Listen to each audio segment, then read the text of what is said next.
Students, कैसे हैं आप सब। आई होप कि आप सब अच्छे होंगे। आज हम लोग का पोएट्री सेक्शन का जो चौथा चैप्टर है Ode to Autumn, which is written by John Keats. This poem is nature poem and John Keats was a romantic poet. Guys, आज हम बात करेंगे ओड टू ऑटम, जो आपका पोएट्री सेक्शन का फोर्थ चैप्टर है। इस चैप्टर का 20 VVI ऑब्जेक्टिव जो आपके आने वाले बोर्ड एग्ज़ाम के साथ साथ आपके जो टेस्ट एनुअल एग्ज़ाम होती है उनमें काफ़ी इम्पोर्टेंट होगी। आइए बिना वक्त गंवाए हुए हम इस चैप्टर के ऑब्जेक्टिव की ओर चलते हैं। तो हमारा पहला लेट्स स्टार्ट। हमारा जो ऑब्जेक्टिव स्टार्ट करने से पहले मैं कुछ कोट वर्ड, कुछ एंटरटेनमेंट के लिए आपके लिए कुछ मोटिवेशनल क्योट लेके आया हूँ जो काफ़ी इम्पोर्टेंट है आप सब के लिए। दैट मीन्स मेरा ये मैसेज आप सब बच्चों के लिए है कि छूले आसमां ज़मीन की तलाश न कर, छूले आसमान ज़मीन की तलाश न कर, जीले ज़िंदगी खुशी की तलाश न कर। छूले आसमां ज़मीन की तलाश न कर, जीले ज़िंदगी खुशी की तलाश न कर, तकदीर बदल जाएगी खुद ही मेरे दोस्त, मुस्कुराना सीख ले वजह की तलाश न कर। ओके। यूं ही नहीं मिलती राही को मंजिल, यूं ही नहीं मिलती राही को मंजिल, एक जुनून सा दिल में जगाना होता है, पूछा चिड़िया से कैसे बनाया आशियाना, बोली भरनी पड़ती है उड़ान बार बार, तिनका तिनका उठाना होता है। एंड लास्ट, परिंदों को मंजिल मिलेगी यकीनन, परिंदों को मंजिल मिलेगी यकीनन, ये फैले हुए उनके पर बोलते हैं, अक्सर वो लोग खामोश रहते हैं जवाने में जिनके हुनर बोलते हैं। ओके गाइज, आइए शुरू करते हैं first objective of the chapter Ode to Autumn which is written by John Keats. First question आपके स्क्रीन पे है। John Keats was born in. तो गाइज, जॉन कीट्स का जो जन्म हुआ था वह 1795 हुआ था, 1795। I said repeat to this question, John Keats was born in. तो जॉन कीट्स का जन्म हुआ था वह 1795 में, यानी कि option A is the correct. 1795 में जॉन कीट्स का जन्म हुआ था। यह एक ऐसे कवि थे जो मात्र अपने संपूर्ण ज़िंदगी में 26 साल ये मात्र जिंदा रह पाए, और 26 सालों में इन्होंने लगभग 54 पोइम्स, यानी कि लगभग 55 कविता इन्होंने लिखा अपने मात्र 5 साल के करियर में। ये 5 साल मात्र ही पोइट के क्षेत्र में काम कर पाए, कवि के क्षेत्र में काम कर पाए, कविता लिख पाए। और मैं बता दूं आपको कि 5 ईयर के करियर में, 5 साल के करियर में इन्होंने 54 पोइम्स लिखे, और मात्र ये जिंदा रहे 26 साल। इनका जन्म 1795 में है और मृत्यु इसका 1821 में है। तो जॉन कीट्स का जन्म यहाँ पूछ रहा है कब हुआ था, मैं बता दूं आपको इसका जन्म 1795, option A is the right. Okay. सवाल नंबर 2 हमारा है कि जॉन कीट्स डाइड इन। मैंने पहले ही फर्स्ट क्वेश्चन में ही मैंने डील कर दिया है। जॉन कीट्स का जो मृत्यु हुआ है वो 1821 में हुआ है। डाइट मतलब मृत्यु होता है, जॉन कीट्स की मृत्यु 1800, option A is the correct.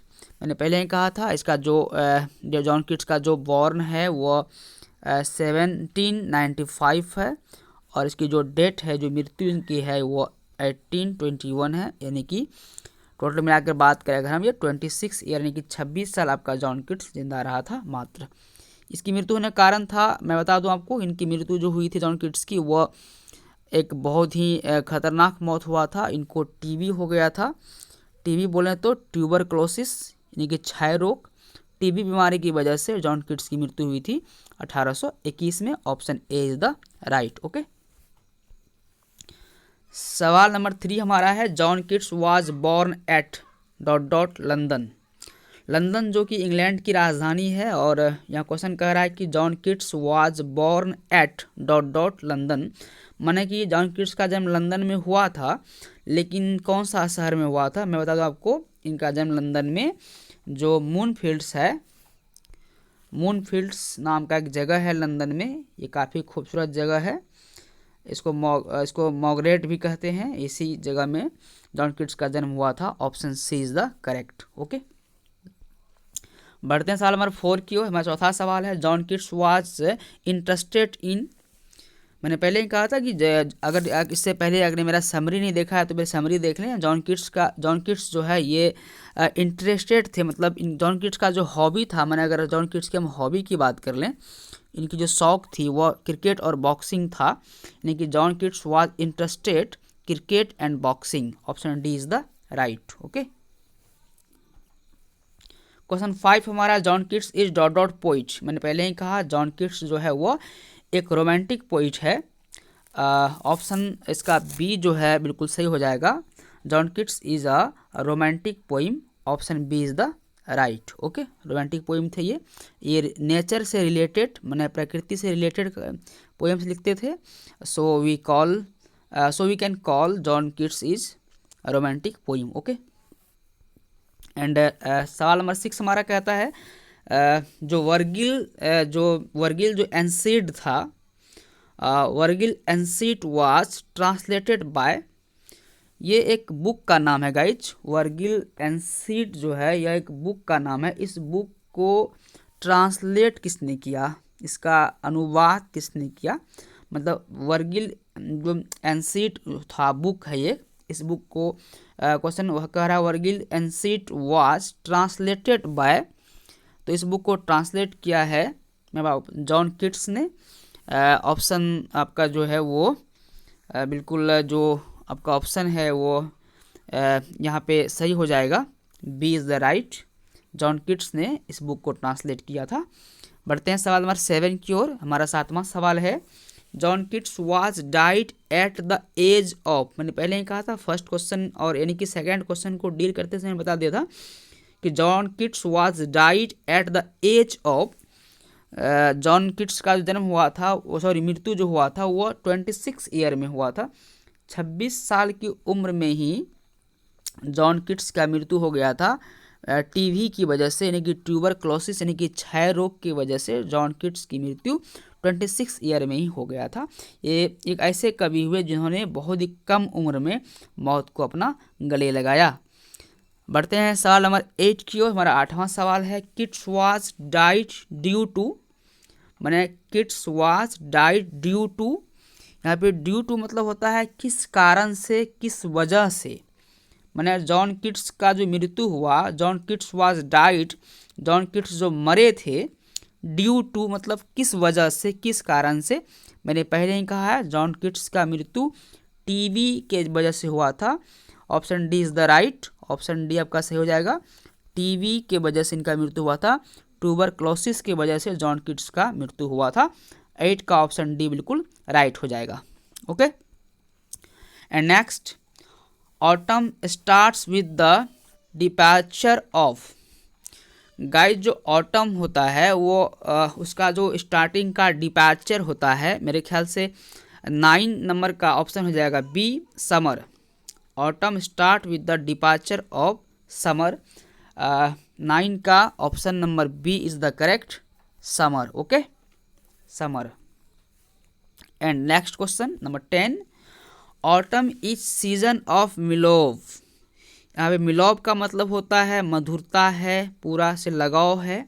तो ऑटम सीजन का जो मिलोव है, इस ऑटम के सीज़न में क्या होता है, जो ऑटम का सीज़न है इसमें खास करके जो मिलोव होता है वह फ्रूटफुलनेस होता है। मतलब ये जो पेड़ पौधे होते हैं वो काफ़ी अधिक मात्रा में फलों से भरा रहता है। That means autumn is season of mellow, fruitfulness मतलब फल से भरा होता है।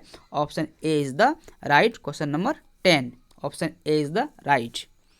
एंड नेक्स्ट क्वेश्चन हमारा 11 नंबर है, Ode to Autumn has been composed bye.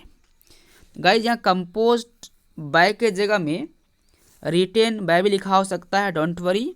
तो Ode to Autumn has been composed by John Keats. Option C is the right. Ode to Autumn जो है जॉन किट्स के द्वारा लिखा गया है।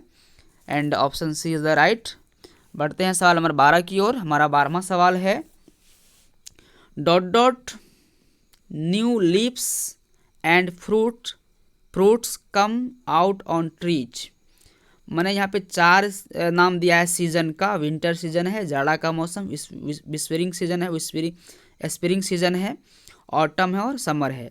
इन 4 सीजन में से ऐसा कौन सा सीजन है? कहता है डॉट डॉट न्यू लीव्स, नई जो पत्तियां आती है, एंड फ्रूट्स, जो नए नए फल आते हैं, comes out the on tree, जो पेड़ों में जो नए नए पत्ती और फल आते हैं। आपको ये बताना है कि इन चारों में से कौन सा सीजन में पेड़ों में नए नए पत्तियां और फल आते हैं। Option C is the correct. Autumn season में ऐसा होता है। ओके, चलो सवाल नंबर हमारा 13 है dot dot was a great lover of nature.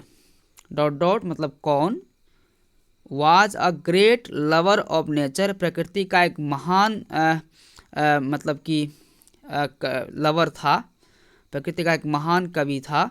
इन चारों में से बताना है। जॉन किट्स होगा, option A is the right. John Keats यहाँ भरेंगे हम लोग बैलेंस में। John Keats was a great lover of nature, option A is the right, John Keats. Okay,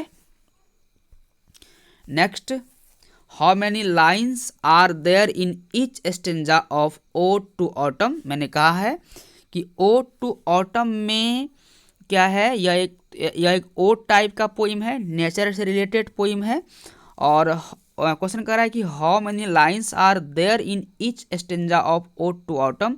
मतलब ओड टू ऑटम जो आपका पोइम है, इस ओड टू ऑटम में जो स्टेंजा है, मैंने कहा कि इसमें 3 स्टेंजा है, मतलब 3 पार्ट में ये पोइम बटा हुआ है।